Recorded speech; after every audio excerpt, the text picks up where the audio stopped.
Hello viewers, இன்றைக்கி நம்ம பார்க்க போகிறது கொத்தவரங்காய் வத்தை. வெயில் காலம், சம்மர் சீசன், இதனால நம்ம இதெல்லாம் போட்டு வச்சுக்கலாம். ஸோ கொத்தவரங்காய் அந்த மாதிரி டாப்பு பாட்டமும் கட் பண்ணி வச்சுக்கணும். ரெண்டு பக்கமும் நல்லா நான் வாஷ் பண்ணிவிட்டு கட் பண்ணி வச்சுருக்கிறேன். கொத்தவரங்காய் கொஞ்சம் முத்தியாக இருந்தாலும் நம்ம யூஸ் பண்ணலாம், அதை பற்றி ஒன்றும் தப்பு கிடையாது. இதில் இப்போ கொதிக்கிற தண்ணிக்கு தண்ணி ஓரளவுக்கு நமக்கு அந்த கொத்தவரங்காய் எல்லாம் முழுகிற அளவுக்கு தண்ணி வச்சு நல்லா பாயில் ஆனோன்னே மஞ்சத்தூளும் கல் உப்பும் போடுறேன் நான். அந்த கல் உப்பு நம்ம அந்த கொத்தவரங்காய்க்கு தேவையான அளவுக்கு போட்டுக்கணும்.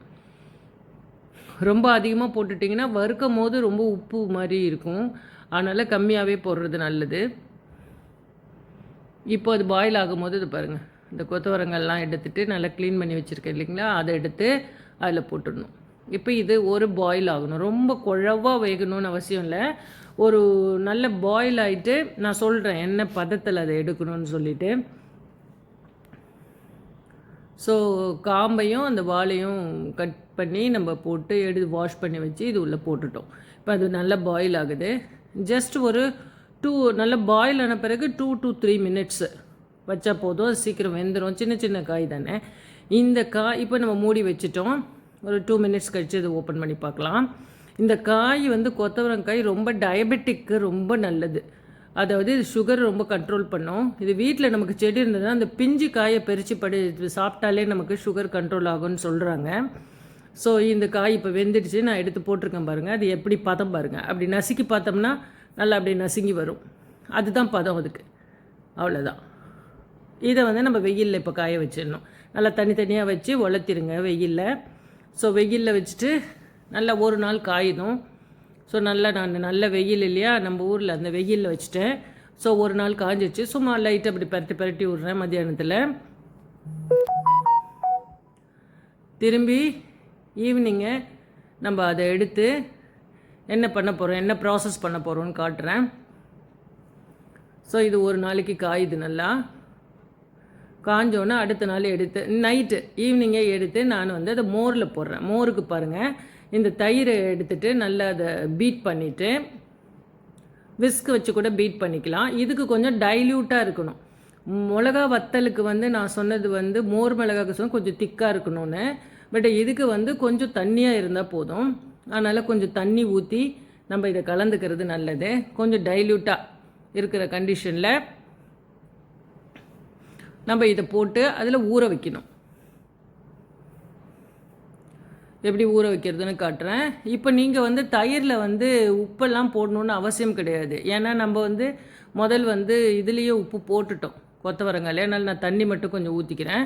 நீங்கள் அந்த கொத்தவரங்காய் சும்மா வாயில் வச்சு பாருங்கள், உங்களுக்கு உப்பு பத்தலைன்னா நீங்கள் இதில் கொஞ்சம் உப்பு சேர்த்துக்கலாம், தப்பு கிடையாது. இப்போ பாருங்கள், அந்த கொத்தவரங்காய் ஒரு நாள் காஞ்ச கொத்தவரங்காவை நான் அது உள்ளே போட்டு நல்லா டிப் பண்ணி வச்சிடுறேன், நல்லா மூழ்கிற அளவுக்கு. நீங்கள் அந்த மோரில் கொஞ்சோண்டு மிளகாத்தூள் கூட போட்டுக்கலாம். ஏன்னா வத்தல் வறக்கும் போது நமக்கு அந்த கார சுவையும் வரும், உப்பும் இருக்கும் கார சுவையும் இருக்கும். கொஞ்சமாக மிளகாத்தூளும் போட்டுக்கலாம். ஸோ நல்லா அதில் ஊற வச்சிடுறோம். ஊற வச்சு ஓவர் நைட்டு அப்படியே விட்டுடணும். ஓவர் நைட்டு அப்படியே விட்டுட்டு அதை மூடி அப்படியே வச்சுருங்க. அடுத்த நாள் காலையில் எழுந்து அதே மாதிரி வெயிலில் அதை எடுத்து மோரெல்லாம் விட்டுட்டு எடுத்து காய வைக்கணும். இப்போ பாருங்கள், மோரெல்லாம் விட்டுட்டு ட்ரைன் பண்ணி வெறும் இதை மட்டும் காய வைக்கிறேன். அந்த மோரை ஊற்றிடக்கூடாது, திரும்பி நம்ம அடுத்த நாளும் அதில் போடணும். அது மாதிரி கண்டினியூஸாக ஒரு 3-4 days போட்டோன்னே நம்ம ஊரில் ஒரு 3 daysல இதை பாருங்கள் எப்படி காஞ்சி நல்ல வத்தல் ஆகிடுச்சு. ஸோ இது மோரில் போட்ட மிளகாய், மோரில் மிளகாய் இல்லை கொத்தவரங்காய். இதை மாதிரி மிளகாய் இது மோரில் போடாததும் நம்ம செய்யலாம். நான் அதுவும் கொஞ்சம் வச்சுருக்கேன், வறுத்து காட்டுறேன். அந்த பாருங்கள், நல்லா மோர் அதில் நல்லா இது பண்ணியிருக்கு. இப்போ நான் அதில் கொஞ்சம் எடுத்து வறுத்து காட்டுறேன் உங்களுக்கு. ஒரு 3 to 4 daysல நல்லா காஞ்சி சருகாயிடும். இது 365 daysம் நீங்கள் வச்சுக்கலாம். டெய்லி 2 கூட நீங்கள் சாப்பிட்லாம் வறுத்து. அது பாருங்கள், வறுத்து அதை எடுத்துட்டோம். நல்லா வறுந்துருக்கும் பாருங்கள். அது நான் உடச்சி காட்டுறேன் பாருங்கள் உங்களுக்கு. நல்லா இந்த மோரில் போட்டதுனால அதோட கலர் எப்படி இருக்குதுன்னு பாருங்கள். நல்லா சாப்பிட்றதுக்கும் டேஸ்ட்டாக இருக்கும். நல்லா அழகாக பபுளாக பொரிஞ்சு வரும். அது பாருங்கள், தயிர் சாதம், சாம்பார் சாதம் எதுக்கு வேணுமோ சும்மா கூட சாப்பிட்டுடலாம் ஈவினிங்கில். அந்த மாதிரி நல்லாயிருக்கும். இப்போ நான் வந்து போன வருஷம் மோர் போடாமல் காய வச்சு வைத்தேன். எப்படி கொஞ்சம் கருப்பாக இருக்குது பாருங்கள், கலர் கம்மியாக. பட் இதுவும் டேஸ்ட்டாக இருக்கும்.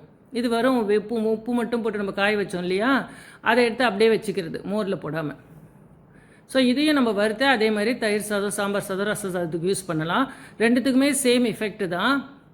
மோரில் போட்டது பாருங்கள் கொஞ்சம் ஒயிட்டிஷாக இருக்கும், ப்ரௌனிஷாக இருக்கும். அது கொஞ்சம் பிளாக்கிஷாக இருக்கும், அவ்வளோதான். பட் டேஸ்ட் வைஸ் பார்த்திங்கன்னா மோரில் போட்டது தான் ரொம்ப நல்லாயிருக்கும். நீங்கள் ரெண்டுமே ட்ரை பண்ணி பார்க்கலாம். ஸோ ப்ளீஸ் சப்ஸ்கிரைப் பண்ணுங்கள். இந்த சேனல் பிடிச்சிருந்தால் லைக் பண்ணுங்கள். இந்த பெல் பட்டன் டச் பண்ணிங்கன்னா சப்ஸ்கிரைப் ஆகும். சப்ஸ்கிரைப் பண்ணுங்கள், எனக்கு ஒரு என்கரேஜ்மெண்ட்டாக இருக்கும். ஸோ இந்த 2 விதமாகவும் வறுத்து காட்டியிருக்கேன்.